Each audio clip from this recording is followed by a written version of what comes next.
ब्राह्मण साहित्य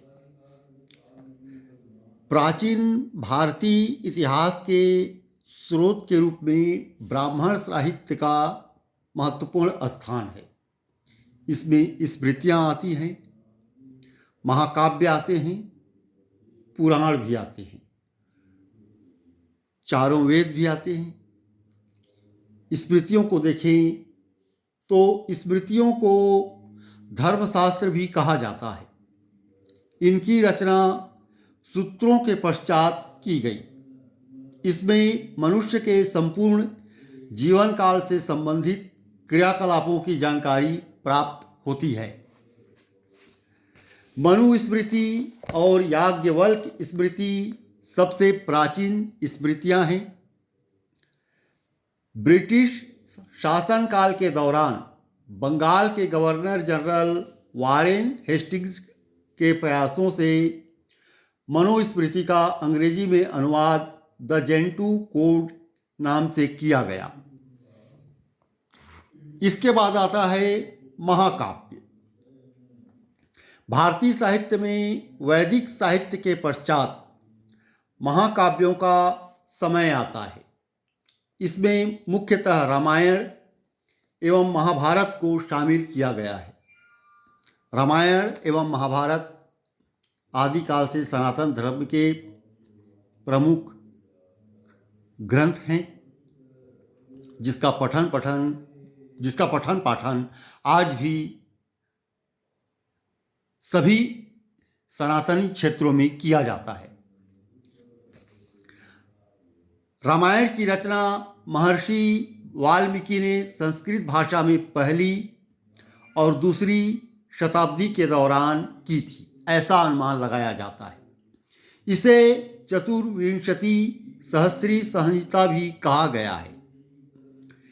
इसमें हिंदुओं तथा यवनों और शकों के संघर्ष का वर्णन मिलता है। इसमें मुख्यतः 6000 श्लोक थे, जो कालांतर में 12000 और पुनः 24000 हो गए। ये 7 कांडों में विभाजित हैं। महाभारत विश्व का सबसे बड़ा महाकाव्य है। इसकी रचना ईसा पूर्व 4वीं शताब्दी में महर्षि वेद व्यास ने की थी।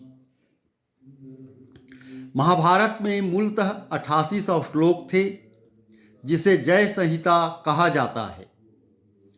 श्लोकों की संख्या 24000 होने पर यह भारत कहलाया। गुप्त काल में श्लोकों की संख्या 1 लाख से अधिक हो गई, जिसके पश्चात इसे सहस्री संहिता या महाभारत कहा जाने लगा। महाभारत 18 पर्वों आदि, सभा, वन इत्यादि में विभाजित है।